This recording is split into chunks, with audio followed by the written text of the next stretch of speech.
Welcome back to Train Signal. This video is creating organizational units, user and computer accounts, and groups.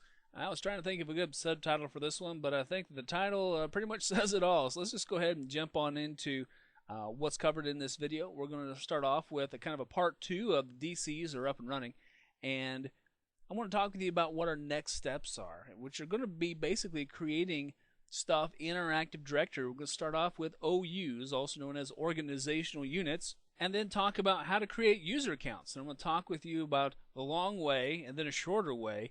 Then I'm going to talk with you about how you can create a whole bunch of users at once. I mean, literally thousands of users if you need to.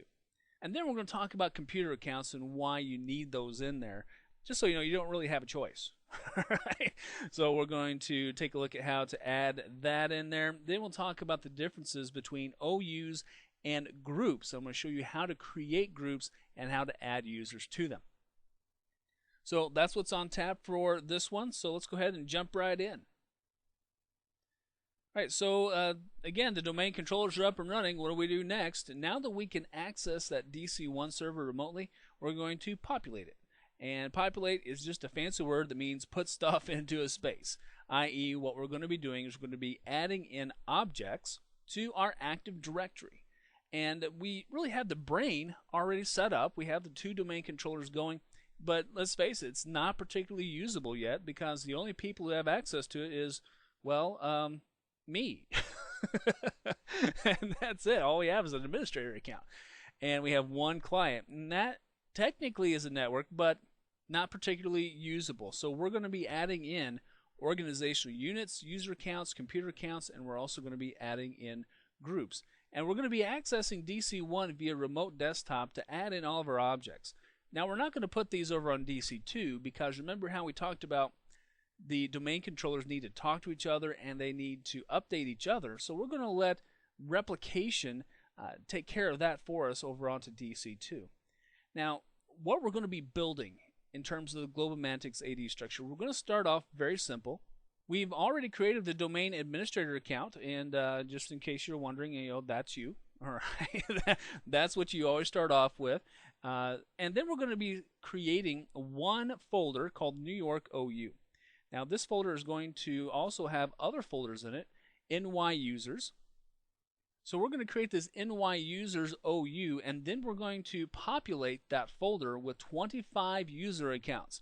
And I know it sounds a little daunting at first, but again, I'm going to show you a really easy way that you can add in a whole bunch of folks into that OU really fast. We're also going to be creating 4 groups for the users for access control. We'll talk a little more about that when we get there. We're also going to be creating a separate folder for all of our computers. Now, this is going to make our life easier, trust me. We'll only have 2 computer accounts because, well, the other 23 computers that everyone else needs to use, they're on back order, right? Computer suppliers, what can you say, right? Then we're going to be creating 2 groups for computers. We'll create one for the IT computers, and then we'll create one for the standard computers that everybody else is going to use.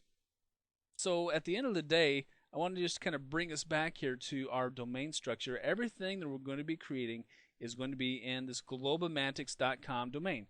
It's all going to belong there. And also remember that whenever you are creating stuff in Active Directory in a domain, it all lives in an Active Directory database on the domain controllers. Remember, the domain controllers are really kind of the bosses of the network, and they need to be able to keep track of pretty much everything that's happening. So don't forget, all of this stuff lives in the database on these 2 machines. All right, so let's go ahead and let's jump right in. Let's start talking about the first kind of object we're going to be creating, which is an OU, also known as an organizational unit.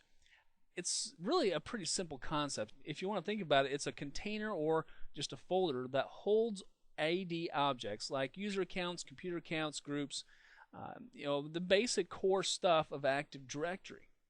So it's all going to go live somewhere. It all has to live basically in an OU. Now, technically, I suppose you could say the user accounts don't have to live in OU, but I guess if you're looking to have a nightmare of a network, I say go for it, But OUs help keep your objects organized. They keep your user accounts separated out. You can separate them out by departments, by location.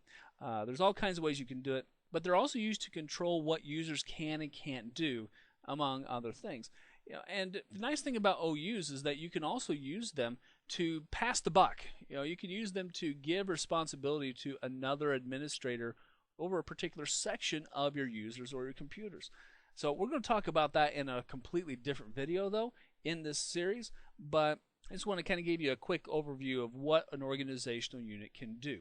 Now, we're going to start off building a few organizational units so that our user and computer accounts, they got to have somewhere to live. So we're going to start real simple. We're going to create a New York organizational unit. We're going to create basically a folder for all of our New York stuff.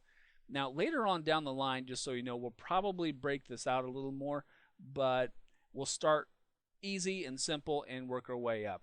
Now, we're also going to be creating what we call a child OU. A child OU is just a folder that lives inside of another folder. All right?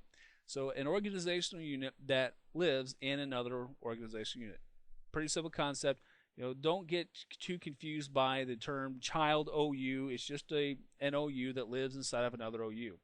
We're going to be creating one for the New York users, obviously, and then we're also going to be creating one for the New York computers. Now, here's the thing. If you want to make your life easier for administration, make sure you keep your OUs for your users and your computers separate. Now, technically, you can put your computers in the same OU as your users, but it's going to make your life hard later, and you might suffer some performance hits later on down the line. So, just kind of keep this in mind as you start thinking about your organizational structure and your Active Directory. Now, you can organize your organizational units any way you like. Some folks like to do it geographically. Some folks like to do it by function, i.e., the departments and stuff, what people actually do. There's a billion ways out there. If you stick 4 different administrators in one room, you'll get 8 different opinions about how you should organize your Active Directory. Here's my thing, and here's what Microsoft also recommends. You want to make sure that you KISS as much as you are able to, and that simply stands for Keep It Simple Sysadmin. All right? So, keep it simple, System Administrator. That's what I want you to remember when you're starting off with your organizational units. So we know what we want to build. Let's go over to our Vista machine. Let's log in via the remote desktop, and let's get into Active Directory users and computers, and let's start setting these up. All right, so here we are over at our Vista client. We set this one up in the last video, right? Let's go ahead and let's move on over to DC1 by double-clicking on the desktop shortcut we built. It should just pop right up here for us because remember we saved our credentials last time, and there it is. All right, so here we are also in the Server Manager. So the Server Manager, again, is your one-stop shop to get a lot of your daily stuff done. Remember, you can't get to everything from Server Manager, but you can get to most stuff that you're going to do on a day-to-day basis. I'm going to go ahead and stretch this out here a little bit. Here's our Active Directory Domain Services Roles section, and here's Active Directory Users and Computers. We're going to be doing almost all of our work in this particular section of Active Directory in the Server Manager. Here's our globomantics.com domain, and here's a bunch of organizational units that were created for us earlier, as well as a test dummy organization unit. Remember when we were testing out replication? Yeah, that's from that.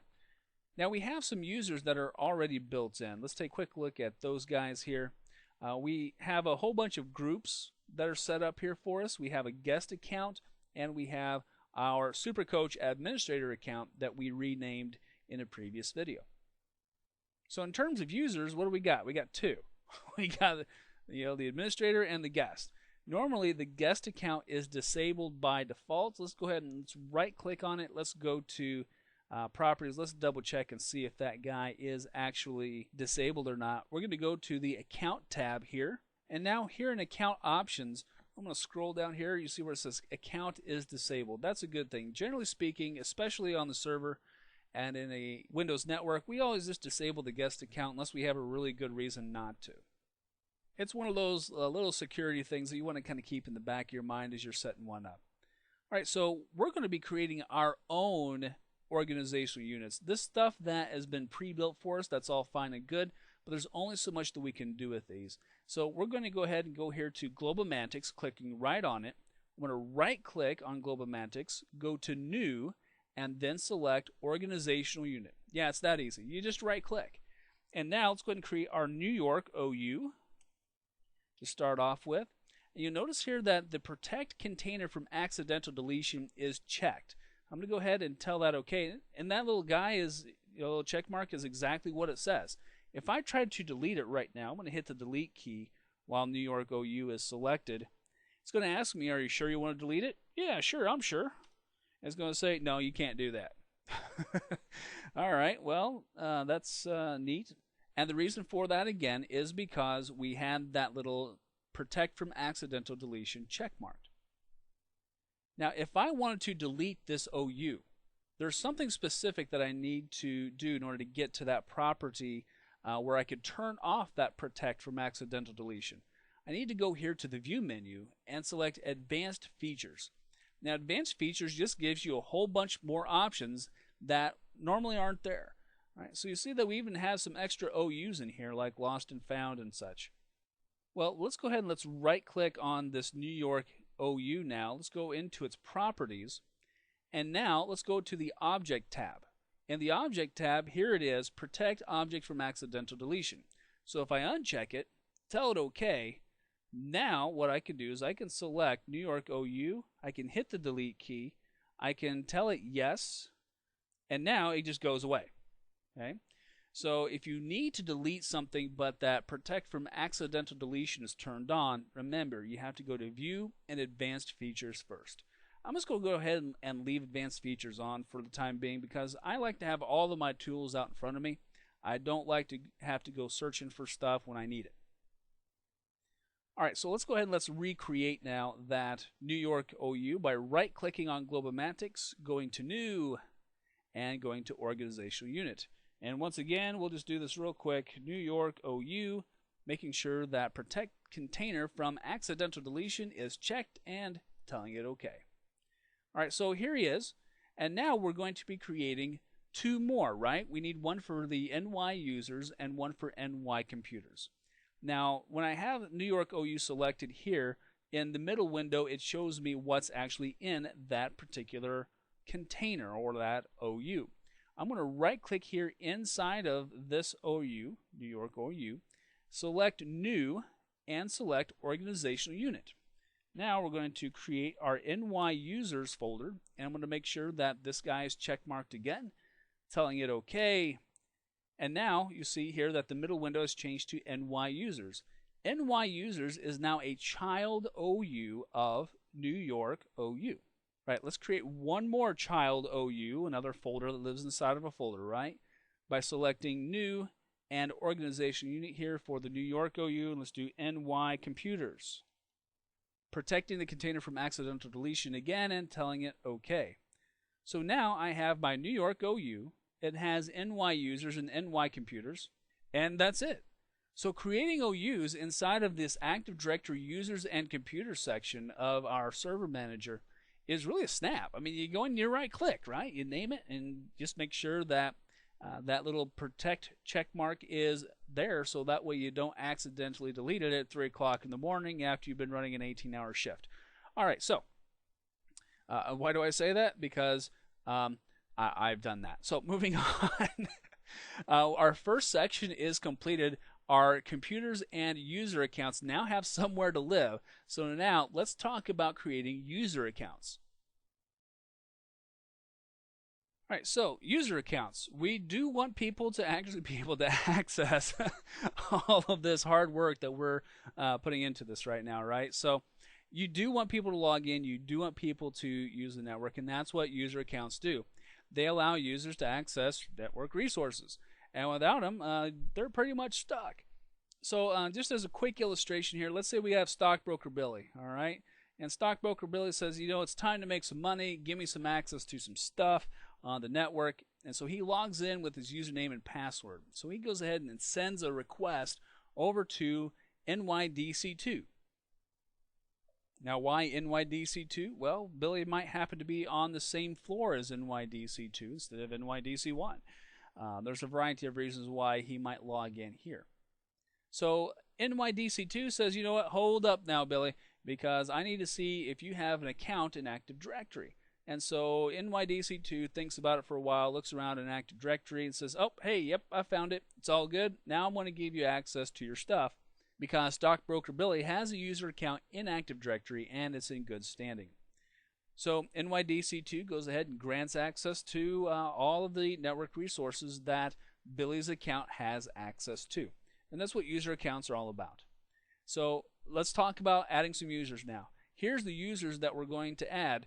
Now, Hank Richardson, and you see a nifty picture here of Hank, in his cowboy hat riding a horse. The CEO of GlobalMantics, he's just sent you an Excel sheet of 25 names of new employees that will be needing user accounts. And here they are. Hank Richardson, Melanie Halal, blah, blah, blah. You see the list, right? 25 users. Now, we can initially create these users very quickly inside of Active Directory users and computers by right-clicking. I'm going to go ahead and move us back over to the Vista client, and let's take a look at how to right-click to create a new user. All right, so here we are back onto the DC1 machine via remote desktop, and we're going to be creating our users here in NY users. So I'm going to double-click on NY users. I'm going to right-click, go to New. I'm going to go to User. And let's go ahead, let's create Hank Richardson's account real quick. So we'll put in Hank. I'm going to skip the initials for right now. And we'll put in Richardson. And now we're going to need to create Hank's username. So we're going to be using the first initial and the last name of each person as their username. Right? So pretty simple. We put in the first name, last name. The full name fills in. You could put in initials if you like. That's up to you. And then make sure you put in the user logon name for that specific person. I'm going to tell it next. And now I need to create a password that will initially be used. And I want to make sure, though, that the user, even if it's Hank, has to change the password at the next logon. It's just good security. Now, if I have a user that I know cannot remember their password to save their life, I may check this. But you see that I cannot check both user must change password next login and user cannot change password for the same user. So we have to pick one or the other, right? Now, since I know Hank, I know he's fairly computer savvy, so I'm going to go ahead and let Hank pick his own password at the next logon, next time that he logs on to our brand new network. We can also specify that the password never expires or that the account is disabled. Now, these are not things we want to be doing right now, so we'll tell it next. And it just tells you a little bit about what's going to be happening here. When you click Finish, this object will be created. The user account for Hank, his logon name, and that the Hank must change his password at the next logon. So I'm going to click on Finish, and now Hank Richardson is now part of our Active Directory, so if he swings by the new shop, he can go ahead and log in on the machine. Not that there's anything there to really access, but he can at least log in. All right, so right now what I'm thinking is, every time I right-click and I go to New, and I go to User, I have to type all this stuff in and go through 3 different screens in order to create a user. Now, if I have to create 1 or 2 users, okay, not a big deal. But you know what? That's not the case. We have to create 25 users. Yeah, 25. I'm not crazy about this whole right-clicking methodology to do that. So let's go ahead and let's bounce back on over to the slides because I want to talk with you about how you can create users a whole lot faster than what we just did here. All right, so again, we have 25 users to create. Well, we can cross Hank off the list, right? Because we got Hank's account in there. We're A-OK for that. But we still have 24 other users to create. And I want to show you some easy ways, I should say an easier way to do this. I wanted to talk with you about DSAdd. This is a very cool tool, and I think that once you get your head wrapped around it, I think you're probably going to use it a lot. I think you'll like it. It's a command line option, and you can actually type a few commands and create users using only the keyboard. And here's the basic command. It's DSAdd, and then what we're going to be creating, user. And now this whole big mess right here, this is what we call the distinguished name. Now the distinguished name is what a user account actually looks like if you were to look at the raw version of the Active Directory database. So here we have cn equals username. So we would put in the username at this particular point. We would put in the OU that we want the user account to live in, and then we put in the DC, which is the domain name, and then we put in the suffix of the domain here. Now here's what it would look like actually in real life. It would actually look like dsadduser cn equals Hank Richardson, which is the username, OU equals NY users, OU equals New York OU, DC equals Globomantics, DC equals com. If I was to create Hank's account via the command line, this is exactly what I would type. Now you notice here I have two OU entries. Okay? Remember how I was talking with you about how we have a child OU? Remember how NY users is the child? Well, that old adage, women and children go first.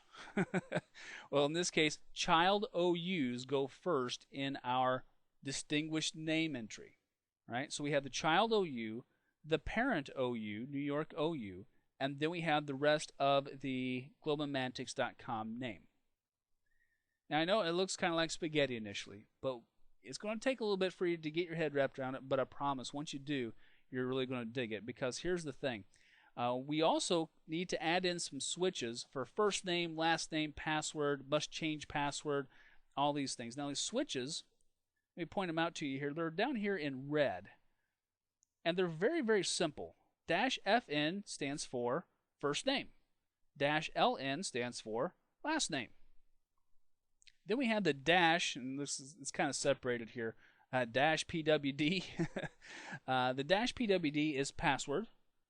And then in order to force a user to change their password, we put in a little switch called must CHPWD. Now here's the thing. If I wanted to do everything that we just did in the Active Directory users and computers, when I right-clicked and I filled in all those little boxes, this is the command that we actually ran. Okay?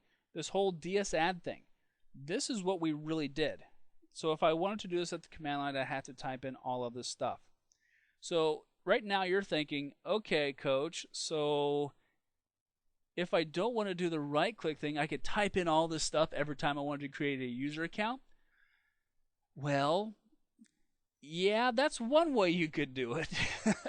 But the reason why I talked you through this command line option is that I want you to use this command faster and easier than typing it all in every time. As a matter of fact, I only want you to type it once and then use a shortcut to it. Let me talk you through the next section, and then we're going to turn around and do this. First of all, we're going to open up Notepad, and we're going to type out the similar command. It's going to be dsadduser. Then we're going to put in cn, which by the way stands for common name. Sometimes you might hear people say canonical name. It's really common. Then we're going to put in this %1. Now this %1 is going to allow us to type in the username. Okay? Then we're going to put in the rest of our stuff. OU equals OU name. DC equals your domain. DC equals your suffix. Then we're going to put in our switches. First name. Then we're going to put in %2. That's going to let us type in our user's first name. %3 is going to allow us to type in our user's last name. The dash password, we're going to go ahead and set a password for our users so that they have to use this password when they first log in. And then this last switch is going to force our user to actually change their password when they log in for the first time. So this password that we're setting up here is only going to be used once, and that's it. Now, we're not going to type this exact thing. I'm going to show you what the script is we're going to type in, because we're going to be subbing in some stuff in here for the OU name. So when you sit down to write a script, okay, don't copy this exactly. Everything that you see that is in italics, okay, that stuff you fill in with your own information for your domain. Okay, don't be typing in OU equals OU name unless you have an OU that's called OU name, which doesn't make any sense anyway. So then we're going to save this file as ouname.bat, or I should say add ouname.bat. We're going to save it in a convenient place. Then we're going to open up a command line. We're going to navigate to whatever folder that this script, that this file, add ouname.bat lives. And then we're going to type something as simple as add whatever the OU name is. We're going to add in the username. We're going to add in their first name and last name, and that's it. So what we're going to be doing is we're going to be reducing all that clicking and typing really down to one line of text. Okay. And just as a quick note here, the T. Miller in this little example, this is going to replace that percentile 1. Tanya is going to replace the percentile 2 for first name. And then Miller is going to replace the percentile 3 for the last name. And that's going to create a user account quickly and easily, a lot faster than right-clicking and going through all those steps. So let's go ahead and let's move back on over to the Vista machine, and let's create this little batch script for our New York users here real quick. It won't take very long, and I think once you see what the power of this is, you're going to just fall in love with this thing. Alright, so back here on NYDC1, let's go to the Start menu and let's open up Notepad. So we're going to start off our script here. We're going to type dsadd space user space. We're going to put in quotes. We're going to type CN equals. And we're going to put in our first percentile 1. If you've done any programming ever, that's what we would normally call a variable, if you will. I'm going to put in a comma. We're going to do space OU equals NY users. Now, why are we putting in NY users again? Remember, women and children go first. This is a child OU where all of our user accounts are really going to go live at. So NY users comes first. Then we do a comma. OU equals, and now we put in the parent OU, which is New York OU, comma, and then we put in DC equals, and then we put in Globomantics, comma, then DC equals com. And remember, when we're typing out the distinguished name, we do not use the dot. So it's not globomantics.com. It's just DC equals Globomantics, comma, DC com equals com. We put it in quotes. Okay, now we put in our switches. So we're going to start off with the first name, dash FN, space, and then we do a percentile 2, space, dash LN for last name. We're going to be able to type the last name by doing a percentile 3, space, now we need to do the password thing, dash PWD, space, and now we're going to go ahead and just hard code the password. So all of the users that we create with this script will have to have that particular password in there. Space, and now dash must chpwd. Remember, that is the must change password switch, and we'll set that to yes. Alright, so we've typed out this long script just once, but we're going to be able to type and create user accounts very quickly, very easily, by just switching out some stuff. And actually, Windows is going to do it for us. So let's go ahead and finish this out so you can see its power. I'm going to go to File and Save As. I'm going to save this guy on the local disk C. It's just somewhere that it's convenient. It doesn't really matter where you save it to. I'm saving it here for just pure sheer hedonistic convenience. All right. So the file name is going to be add New York user .bat. And you know what? I think I'm going to even shorten it up from that. I'm just going to put in add NY, okay, for New York. The most important thing that you need to do at this thing, at this stage in the game, it doesn't matter what you call it. You can call it Bubba or Harry or Spot. I don't care. You just need to make sure that it's something that you can recognize. And then we're going to make sure where it says Save as Type, we're going to select all files to make sure that this .bat ends up at the end of the name of the file. Okay? Now I click on Save. And now I'm going to close this guy out. I'm going to come down here. It looks like my command line is already open. And just as a quick reminder, the command line prompt, you should be at least a little bit familiar with it at this point in time. You should know how to do an IP config and some very basic network administrative tasks. But in case you don't know how to get to this one more time, I'm going to close it. I'm going to go to the Start menu, and I can just type CMD, and it'll show up here at the top. I can press the Enter key and bring it up. All right, so I'm going to type CD. I'm going to put a backslash here and hit the Enter key. Notice how that changed my directory from user/administrator just to the C drive. Now if I type dir, that's going to bring up the directory, basically a listing of all the files in that particular folder in the C drive.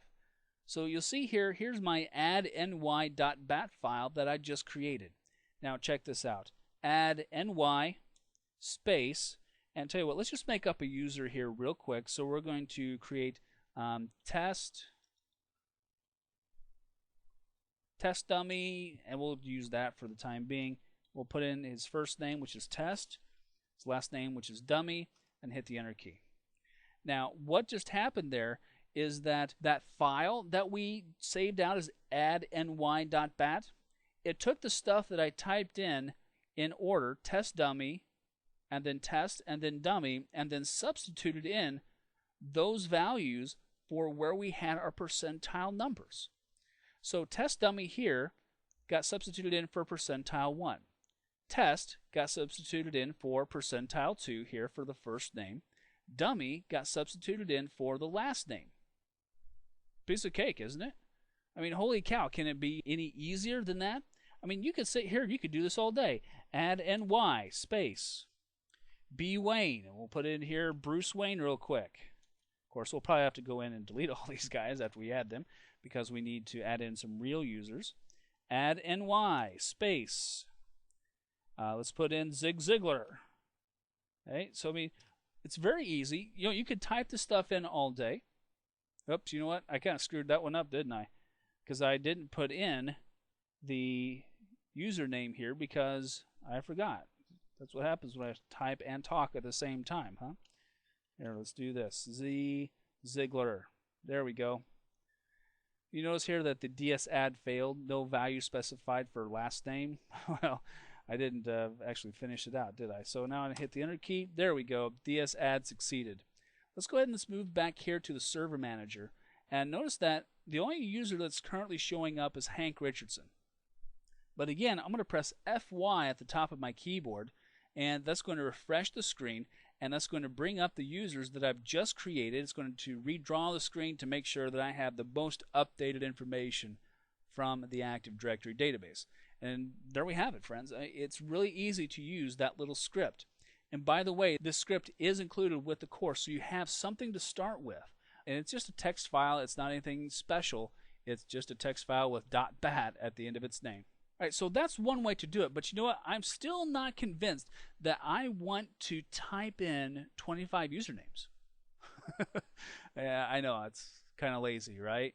So tell you what, let me take you back over to the slides, and I want to talk with you about one more way that we can actually create this batch script quickly and easily using Excel. So, I mean, seriously, dude, there must be a faster way, and there is. We can actually use Excel to create a batch script using concatenate and all kinds of other little bitty tricks. Now, some of you have in the past said, well, I'm going to be a system administrator. I don't need to know Excel or Word or PowerPoint. Yes, you do. Okay? Yes, you do. If you're going to be the system administrator, you're going to be amazed at how many times things like Excel are going to be really, really useful to you. So if you're not familiar with Excel, I really recommend that you get your head wrapped around it, get some training on it, buy some books, whatever you need to do. But get used to using Excel, because what I'm going to show you right now, how to create literally all 25 users all at once, you wouldn't be able to do unless you had a little bit of Excel knowledge. So, and again, I'm taking this batch script creator that I've created for you in Excel that I'm about to show you. I've included this in the course too. All right, so again, you have somewhere to start whenever you're creating your own stuff. But right now, let's go ahead and let's move back on over to the Vista machine. I want to take you into this Excel sheet. I want to show you the original Excel sheet that Hank Richards sent us. And then I'm going to take those names, copy and paste them into Excel, and immediately create a script that will create all of those user accounts all at once. Come on, let's go. Alright, so here we are over in Excel, and what we're looking at right now is the Globomantics new hires list. This is the sheet that Hank has sent to us. And so we actually have, let's see, 24 users. I've taken the liberty of taking Hank Richardson's name out because, well, we've already added it, right? So now we're going to be adding these 24 users. Now, if you don't know Excel and you're not as familiar with it as you should be, you really need to take some time out and you need to go get some training on it because Excel is an extremely powerful tool. As system administrators, we can build scripts inside of Excel really easily, like the one that I'm about to show you. So what we're going to do is we're going to select the first and the last names in the original sheet. Now, I'm using the keyboard shortcuts to do this, by the way. I'm holding down the Shift key, I'm pressing the End key once, I'm pressing the down arrow key once. That's a keyboard shortcut that'll select the entire set, and it will stop before we reach the end of, or I really should say, the next empty line. Now on the keyboard, I'm doing a Control C, and I'm copying this sheet. Now I'm going to go ahead and use Control Tab. I'm going to move over to the actual Excel sheet. It's right along with this course. And here's some nifty instructions, by the way, just in case you're not watching the video and you're still using this tool. I'm going to go here to add users info here. I've tried to make this as easy as possible for you. All right, I'm going to start here in cell A2. And I'm going to do a Control V on the keyboard to paste those names that I brought over from the previous sheet. Now, the child OU, we want these users to go into NY users, right? We created that OU specifically to hold our users for New York. Pressing the Tab key now, our primary OU is, let's see here, New York OU, right? Okay, so I've added these two in. I'm going to now use autofill to fill these all the way down. I'm going to click on this first box that contains NY users. I'm going to roll my mouse over the little black autofill box and double click. And you'll see that that autofills NY users all the way down. I'm going to do the same thing now for the primary OU. I'm going to double click on, that guy and fill that all the way down. Next, I'm going to go over here to the next sheet, which is Mass Creation Script Source. This is actually the source of a lot of what we're doing. Let me just show you something. Remember the usernames we were talking about earlier when we're creating the usernames with the first initial and last name? Now, that's not how every corporation is going to do it, but it's how a lot of folks do. You'll see here that the Excel sheet has generated the usernames for us. How about that? Isn't that nifty, huh? You'll see here it stops at 25, and I could leave these blank down here. It's not going to hurt anything. This is not the most critical sheet in terms of our end product. Now, if you have more than 25, you'll need to go ahead and autofill these guys down as well. You'll notice here that the child OU has filled in very nicely. The parent OU has filled in very nicely. This is the thing you need to double check though. DC equals your domain name. Now ours is, of course, is going to be Globomantic, so that we're good for that. So when you're using this for your domain, you need to make sure you come in and change this name and maybe the suffix too. Right? So if yours is .org or .com or .local or whatever it is, you need to make sure that that's set up. Ours is .com, so we're A-OK here. Now, I have one more sheet here down at the bottom where it says Save Sheet as Text File. And looky here. This is actually a concatenate formula that I have written here for you. If you know Excel and you want to get right down into it, you can go ahead and modify this on your copy that's included with the course. But for the most part, you don't have to really do too much else. Whoops, there we go. The script is actually written for you based upon the stuff that we filled in here, making sure that our domain and suffix is correctly set up. And here's your script. That's it. That's all it takes. And now all I have to do is save this guy as a text file. So let's go ahead and do that. I'm going to go to File and Save As. I'm going to save this to my desktop so it's really easy to find. But here's the most critical thing. I need to come down here to where it says Save As Type. I'm going to scroll down here. I'm going to find the space delimited format. There we go. Formatted text, space delimited. So I'm going to select that one. And now I'm going to name it something that's short. So I'm going to name this one Make 24 Users. Okay. Let's see if I can learn how to spell here. There we go. All right, so now I'm going to save this guy to my desktop. It's going to cuss at me here a little bit and say, hey, you know what? This does not support multiple sheets, blah, blah, blah. Yeah, that's fine. Just tell it okay. And it's going to give us another warning that, hey, you know, there's some features that are in here that are not compatible with formatted text, blah, blah, blah. Yes, we want to keep the workbook or our, really this one sheet in the format that we're saving to. I'm going to tell it yes. All right, so now we're done with Excel. We're done with this guy, so we can go ahead and close out of it. And that will, of course, bring us here to the desktop of our Vista machine that we're going to be using to take this file, and we're actually going to be copying and pasting it up to DC1. Now, friends, what we're about to do is something that I absolutely love about working with remote desktop, because even though I'm on the Vista machine, I can take this Make24 users file and paste it right up onto DC1. So here's what I'm going to do. I'm going to right click on this file. I'm going to select copy. Now you see here that DC1's remote desktop is hanging out down here in the taskbar. Let's go ahead and let's bring that one up. And now let's go to the start menu. Let's go to computer. I'm just going to save it, or I'm just going to copy this guy to the C drive again so it's easy to find. I'm right clicking here in the C drive and hitting paste. And now my file that I just created is now living here on the C drive. Copied up. You know, it's a very easy process. And again, it's just kind of like you're sitting at that particular server. Now, right now you notice here that it's named .prn, and that does not stand for what you think it does. It stands for print. I know what you're thinking. All right, so we're going to right-click, and we're going to rename this guy. It's very easy. All I'm going to do is to take the print extension off of it and to put in .bat for batch. Pressing the enter key, it's going to give me a warning that says, hey, the file may become unusable. No, it's not going to become unusable. Just tell it yes, it's fine. All right, so notice the little gears on it now. If I roll over, it tells me that this is a Windows batch file. All right, so I'm going to go ahead and close this now, and let's go down to the command line prompt. You see I've left it open from the last round when we were making all of our test items. I'm going to do a CLS, which stands for clear screen, just to get rid of all that stuff that's hanging out there on the screen to make this a little easier to see. So now let's do a quick dir just to make sure we're in the right place. Here's make24users.bat, just hanging out waiting for us. So now I'm going to type make24users, and now watch what happens when I hit the enter key. It's going to actually run all of those little scripts that we created. I don't have to do anything. You'll notice here that you see all the little DS add succeededs there at the end.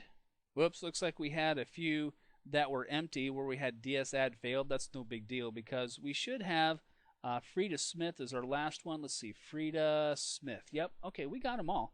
Let's go ahead now and let's switch over to the server manager. Don't worry about these DS add faileds. If you look at the actual script that was run, DS add user CN equals nothing, OU equals nothing, OU equals nothing.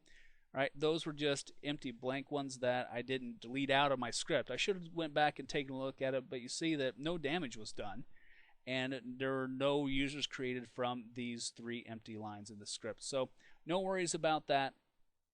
Let's go ahead and let's bounce over to the server manager now, and let's take a look. Here's the users that we had earlier. We're not seeing those other 24 users that we had created. It's real easy, don't worry. Hit the F5 key. And that will, again, remember, refresh the screen.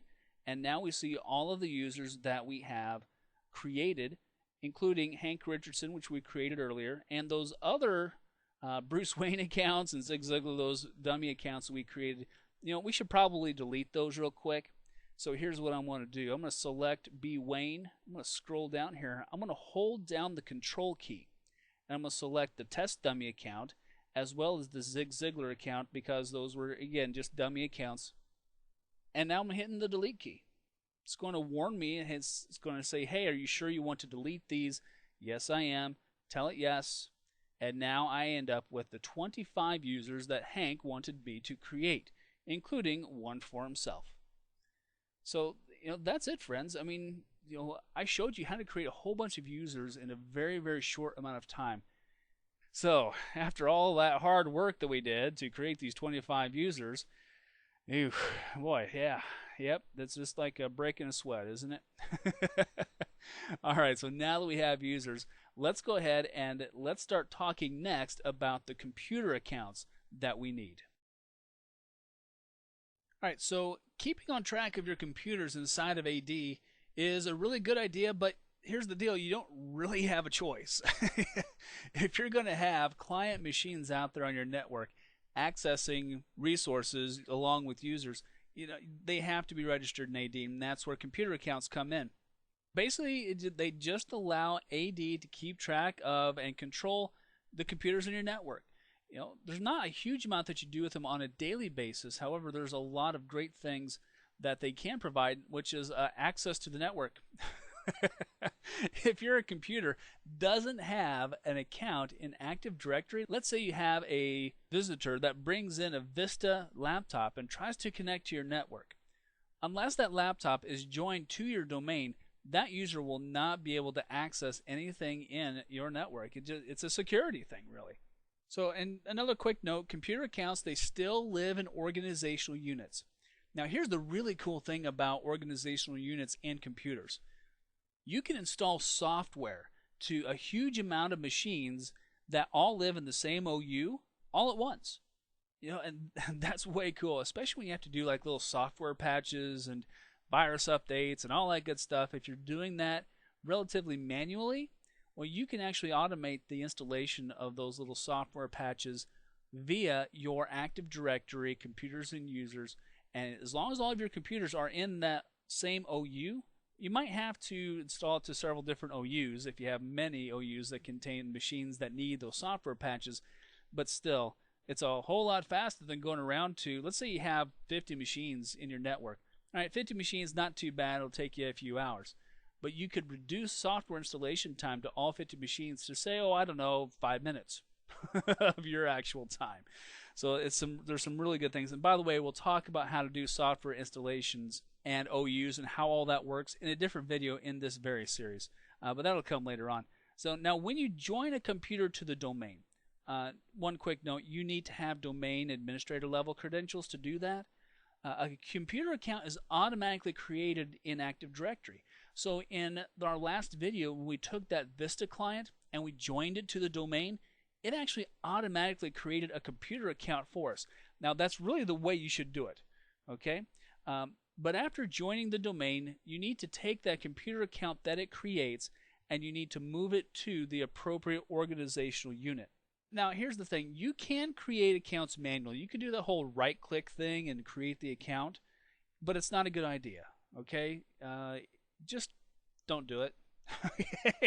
Unless you have a really good reason that you need to. For the most part, you create the computer account when you join the domain. All right, so I want you to keep that in mind. So you have exactly 2 Vista machines, as we talked about earlier, since the rest are all in back order. And we're going to use these machines to test out your Active Directory to make sure that people can log on, to make sure that everything works a-okay. Now the first machine's already joined, clny.viz. Actually, that should be cl1, shouldn't it? Let's go ahead and let's fix that here real quick. Let's put a 1 in there, huh? There we go. That's beautiful. Since it's the one that you're going to be using as your day-to-day machine, so you can access those servers remotely. That's why we set up that first Vista client. So what we're going to do is we're going to join your other machine to the domain, and we're going to rename it real quick. Then we're going to move your machines to the NY Computers OU. Okay? We need to have some machines there in that OU so we can do some tests as we go along throughout our entire process here.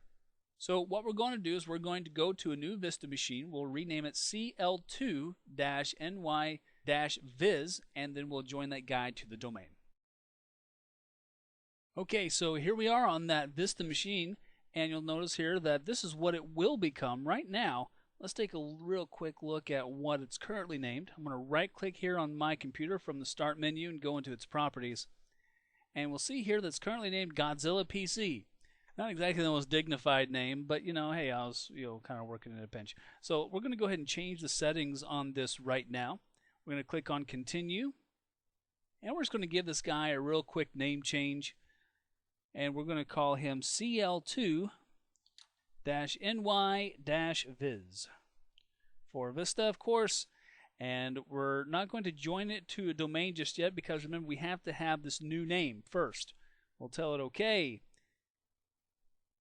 And it's going to prompt us to restart, so we'll go ahead and we will close all our windows. We'll go ahead and we'll restart our machine now. As soon as it restarts, I'll restart the recording and we'll take the next step. Alright, so you see here that the machine has rebooted and we have this great welcome window that shows back up every single time. I'm going to go ahead and uncheck Run at Startup and close this welcome window so it doesn't start every time we reboot. I also want to close the sidebar gadget and we'll close it.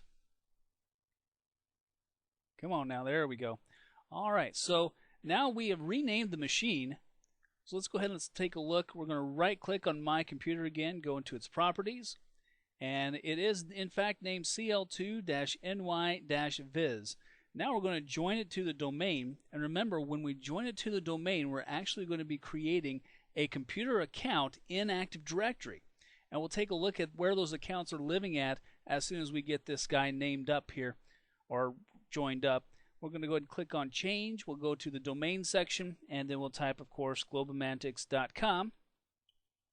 Tell that guy OK with an Enter key, and now I need to log in with SuperCoach and provide those credentials, since right now SuperCoach is the only account that can actually allow other machines to join this domain. I'm going to tell it OK. And it's going to sit here and spin for just a little bit. You know, one thing that we didn't seem to have to wrestle this time around is we didn't seem to have to wrestle the DNS settings. So while this guy is joining the domain, let's do a quick CMD here from the start menu. And let's do a quick ipconfig/all. And let's see what we got here. Alright, let's double check the DNS settings. And it looks like our DNS settings are A-OK.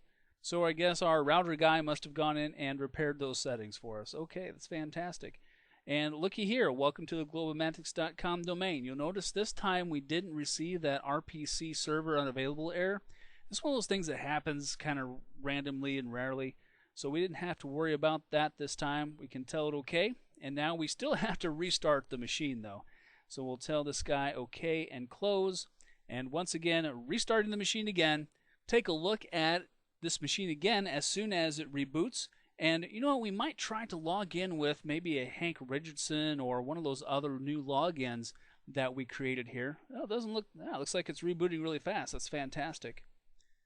You know, let's go ahead and let's check out one of those other logins and let's see if those logins are actually valid and they work. We know SuperCoach is valid, but we don't know if H. Richardson or any of the others are actually active. So let's try one out here as soon as this guy boots all the way back up. And wow, we didn't have to wait hardly any time at all for it this time around. Alright, there we go. So we'll do a quick Control-Alt-Delete here. And notice once again that it's trying to get us to log into this particular machine as the Godzilla local administrator account. Let's click on Switch User and then Other User. And now we're logging on to Globomantics. Alright, neat. So let's go ahead and let's try Hank Richardson's account here. And we'll use the default password that we used for all of our other accounts, P, the @SSW0RD. And we'll hit the Enter key. And hey, looky there. The user's password must be changed before logging on the first time. Okay, we'll tell it okay. And now we'll go ahead and we'll change Hank's password here. Of course, we should probably let him know what that new password is. Or we can always reset it later on. But it looks like our domain is working A-OK. Hank's account seems to have logged in all right. We're changing the password. And we're looking pretty good right now. Let's just go ahead and wait for just a second while this machine boots up into Hank's account fully. Because we don't want any surprises, especially when Hank, the CEO of the company, comes in and sits down at his machine for the first time. Alright, looks like everything worked A-OK. Looks like Hank is connected. He does have local and internet access. Here's that really crazy, annoying welcome window once again. Alright, so we see that Hank Richardson is logged in A-OK. And we'll go ahead and we'll just close this welcome window. And we'll close out the sidebar here as well. and we'll uncheck Start Sidebar when Windows starts. Of course, unless Hank wants us to turn it back on for him, right? So we have successfully logged into this machine with one of those user accounts that we had created earlier. That's good news. That probably means that the rest of our user accounts are going to be A-OK as well. Now, of course, I could sit here and try each and every one of them as time gone on, but that's a little silly. If there is any problems with any of the user accounts, I'm sure the users will come and tell us or get us on the phone, right? All right, so now let's go ahead and let's switch on over to our other Windows Vista machine, and let's log into DC1 and let's make sure that those computer accounts are intact. All right, here we are on the Windows Vista 64 edition of our GlobalManTix machine. This is, of course, CL1, and let's go ahead and log into CL1 here as SuperCoach. Now, of course, this is the one we've been doing all the work on. Let's go ahead and open up DC1 here. And let's see what's happening with our Active Directory now that we've joined two machines to the domain. All right, right up front here we see cl1-ny.viz. That's the machine that we're currently on, so that's good news. Let's go ahead and let's hit the F5 key. And hey, there's CL2. So right now we have two machines joined to the domain. That's fantastic, but you know what? They're in the wrong OU. Not necessarily wrong, but I really should say the default OU. So we're going to move them from computers over here to NY computers. Notice that NY computers is currently blank. I'm going to click here on computers, and I'm going to simply hold down the shift key and click on both of these two machines. I'm going to drag them down into NY computers. Now, of course, we're going to get this slight cussing here that says, hey, you know, when you move stuff in Active Directory, it can really squirrel things up. And again, that is true when you have a lot of stuff already set up in Active Directory. But since we're doing initial configuration, we're going to be okay here. So we're going to go ahead and tell this yes. And now let's take a look at NY computers, and there they are. Fantastic. So everything's been working really well for us, and even the couple of hiccups that we had, we've been able to solve. So now that we have user accounts, and a whole bunch of them, 26 to be exact, now we also have NY computers, so we have two of those. So we're now ready to take our users and our computers and actually put them into groups. So let's switch back on over to the slides now, and let's talk about this whole group thing. All right, so we're going to be creating new objects called groups, and some of you are thinking, hey, you know what? Aren't they already NOUs? Aren't they already technically grouped, quote unquote? And the short answer is no. Right? Just because they live in OUs does not mean that they are part of groups. Groups are separate types of objects. And let's talk about the difference between the two. Remember, OUs keep your objects organized, and they're used to control what users and computers can and can't do. That's the core usage of OUs, and that's a great and wonderful thing. Now, groups, on the other hand, they're Active Directory objects that allow you to provide and deny access to resources like printers and folders en masse. You know, when I mean en masse, I'm talking about all together. Now, here's probably the biggest difference. Groups are objects that live in organizational units. Okay? So there's one real easy way to tell them apart, is that one lives inside the other. Okay, so let's kind of bring this out a little bit more. Again, let's talk about the differences here. OUs can be used to control what a user can do. So let's say that in our NY users OU, we have 25 user accounts, and again, we actually have 26. We can use a tool called Group Policy, which we're going to talk about in another video in this series. But we can say, yes, all these users can save documents to their desktops, they can lock or hide the taskbar. We can determine what these users can and cannot do. We can also say these users may not change the desktop wallpaper. And by the way, that's a great way to prevent sexual harassment lawsuits. We can also say, you know what, users, you cannot install software.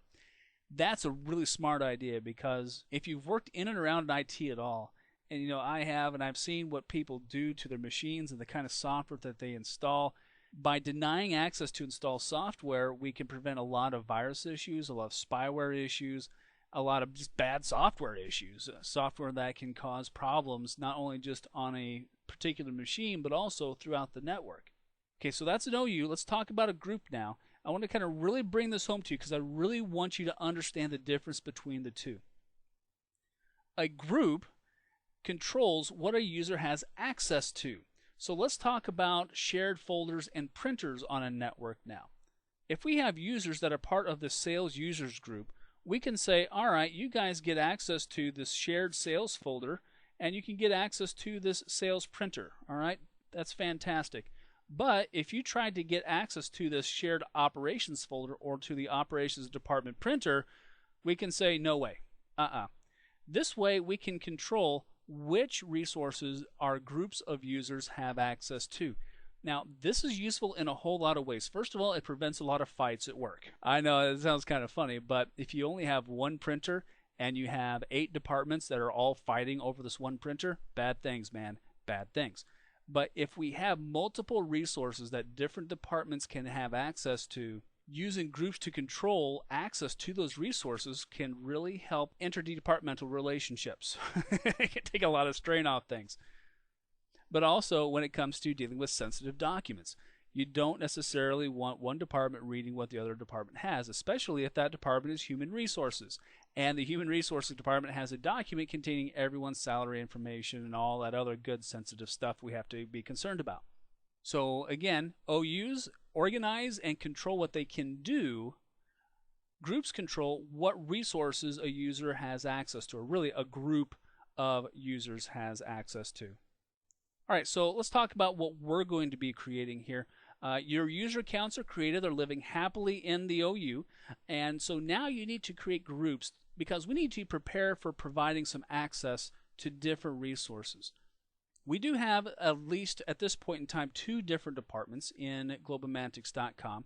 We're going to be adding 4 different groups for users in the New York Users OU. Okay, remember a group lives in an OU, and we're going to be creating 2 groups for computers in the NY Computers OU.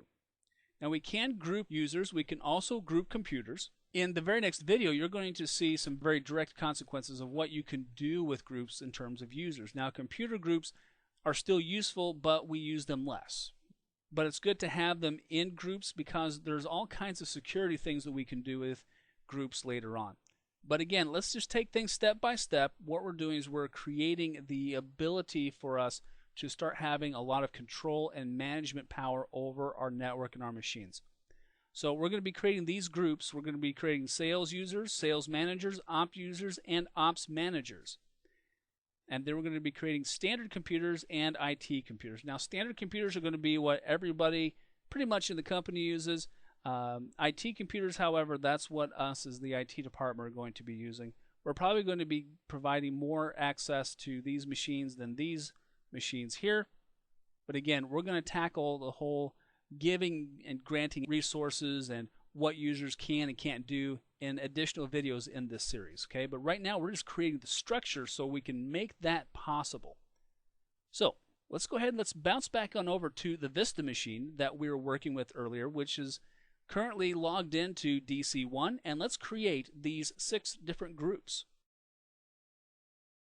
All right, back on the Vista machine that is currently logged in to our DC1 using remote desktop.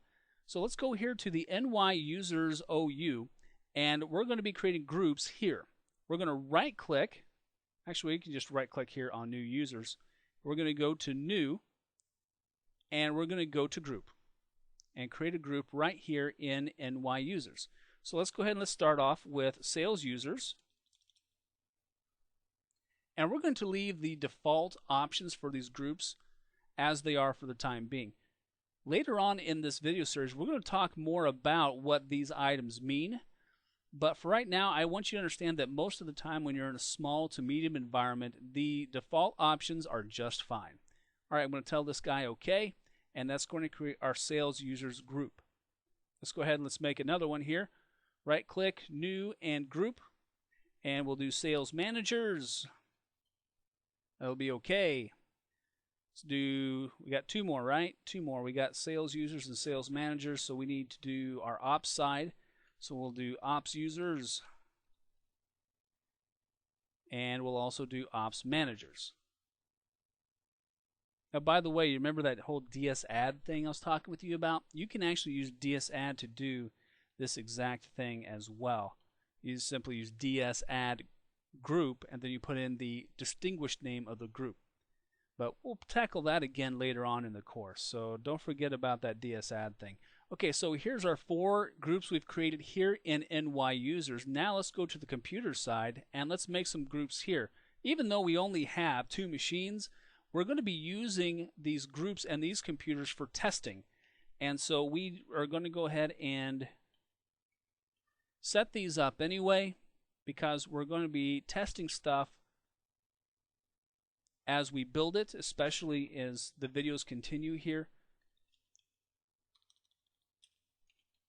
So we want to make sure that things are as real as they can get.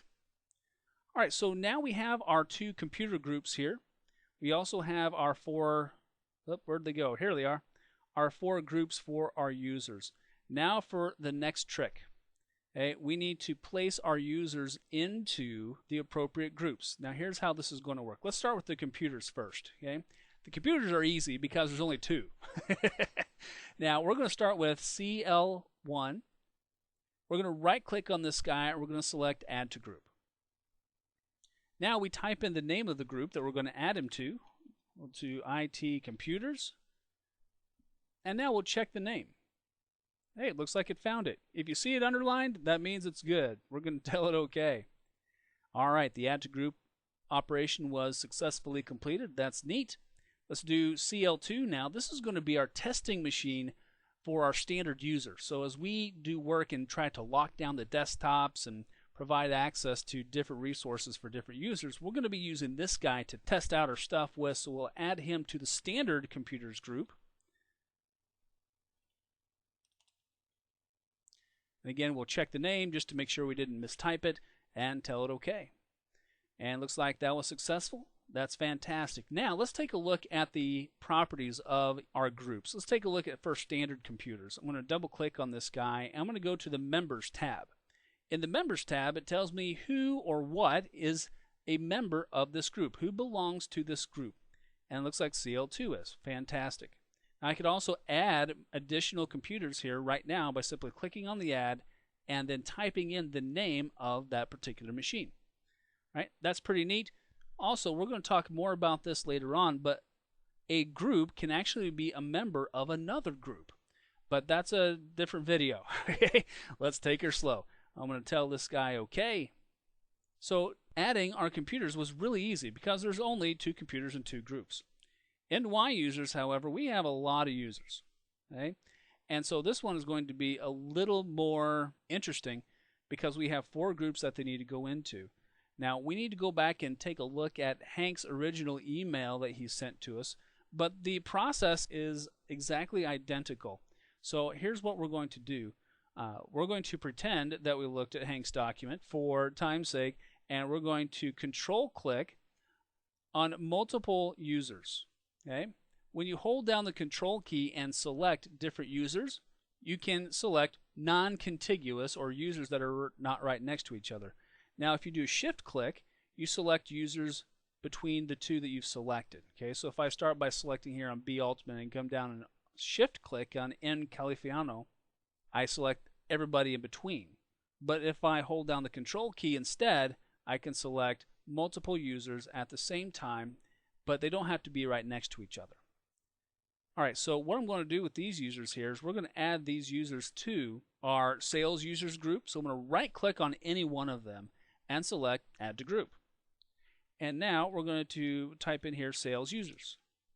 Let's check the name just to make sure. Hey, we're okay. We're going to tell it okay. Alright, so now let's select some different users. Yep, you know what? We should probably just click on one of these so we can get other users in here. We'll kind of keep on coming down here a little bit. There we go. I'm going to right click and we're going to add these 2 sales managers. Now obviously if I was a really good IT individual, I'd have maybe a printed list of what Hank had sent me, or maybe have it up on another screen, or probably just have it open somewhere. But I seem to be kind of cheating at this point. So right now I'm just selecting users that I think should be in the different groups. and then adding them to the groups. And you see that the process is really easy. We'll go ahead, we'll add these folks here to ops users, check the name, and tell it OK. All right. Looks like we need to do ops managers here real quick. Let's make sure that Hank Richardson is in the ops manager group.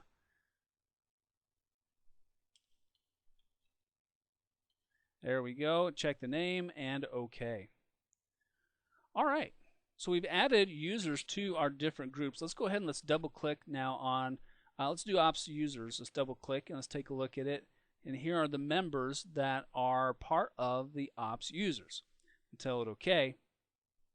Now I can also double click on any one of my user objects here, my user accounts, and I can go into its properties and I can see what they're a member of.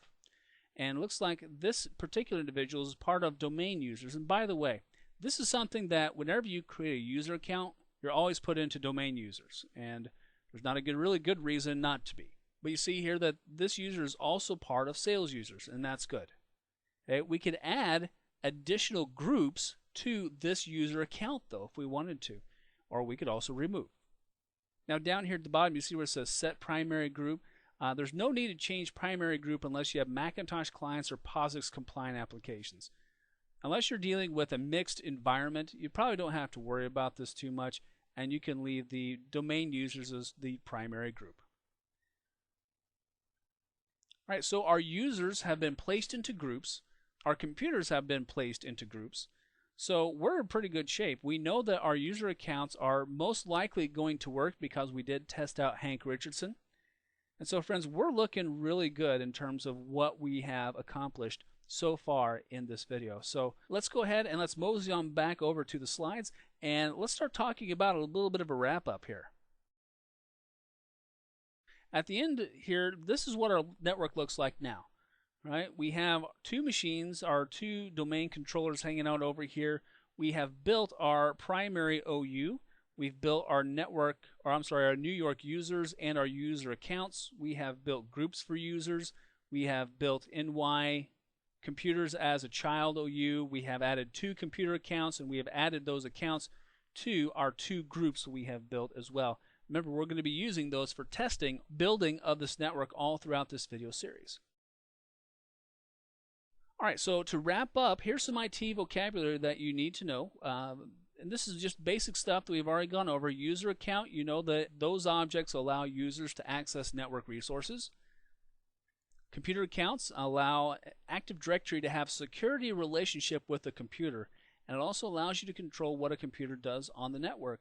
Organizational units, we talked about those as being containers, as places for our other objects to live, and also provides control, whereas a group is an Active Directory object that lives in an OU and allows or denies access to network resources like folders or printers. Now a batch script, we took a look at 2 different kinds of batch scripts actually. And the batch script, remember, all it is just a regular old text file. We can write it in Notepad, and it contains commands, and that file needs to have a .bat suffix as its file name. That way Windows understands that, hey, this is actually an executable. This is something that I can use and run commands inside of. And don't forget about that whole distinguished name thing. We hit on it just a little bit. It's going to keep coming back at us, but the distinguished name is the name of an object as it appears in the Active Directory database. Remember, it starts off with CN equals, and then we put in a common name, then the OU name, then the DC name, and all that good stuff. So if it's not fully clear yet, don't worry, because we're going to keep coming back to those distinguished names over and over and over and over again until you get it, I promise. All right, so let's go ahead and let's talk about what you should be able to do after viewing this video. You should be able to create organizational units and groups in Active Directory users and computers in Server Manager. You should be able to also create user accounts in Active Directory users and computers. Remember how we right-clicked and created that one? But I also taught you how to use the ds-add command line option. Also in a batch script, you should be able to create a bunch of user accounts with that batch script made out of that Excel sheet that I showed you. Remember, that Excel sheet is included with this course. It's very easy to use. Copy and paste, tweak a few things, save out that last sheet as a text file, and run it on the server. you should be able to add a computer account by joining a Vista client to the domain. And we've done 2 of those now in this series. We only did 1 in this video. We did 1 in the last video. Again, that's kid stuff, right? I mean, that's stuff that by now you've probably already tackled multiple times. You should be able to manually create a computer account, which is a bad idea. You know what? I didn't actually show you that, did I? You know why? Because it's a bad idea. Okay, moving on. Adding users and computers to groups using that Active Directory users and computers interface, again, in Server Manager. We saw that we can control click on the different users and right click and add them to a group quickly and easily. Now, again, I'm going to show you more about this whole group thing in a later video. We're going to be creating new groups. We're going to be rearranging some groups. So I'm not that worried about how we set up our groups right now, because I'm going to be showing you more advanced ways and more powerful ways to manage users and groups later on in the series. You should be able to move Active Directory objects to different OUs. Remember when we moved our computers out of computers and into NY computers? All you got to do is drag and drop. So dragging and dropping is perfectly valid, and just remember, after you have a lot of stuff set up in Active Directory, once you're out of the preliminary building stages, if you start moving stuff around, it could cause bad things. All right? We'll see why that is in later videos, obviously, but once we start assigning permissions and group policies and all kinds of other stuff, moving stuff in Active Directory is not a strong recommendation unless you are very, very careful about it. Okay, so now we have some OUs, we have some user accounts, we have some groups. So in the next 2 videos, I'm going to show you how to start using those OUs and groups in order to provide a lot of control over what's happening in your network. So there's a lot of great stuff ahead, and so I'm going to see you in that next video coming up.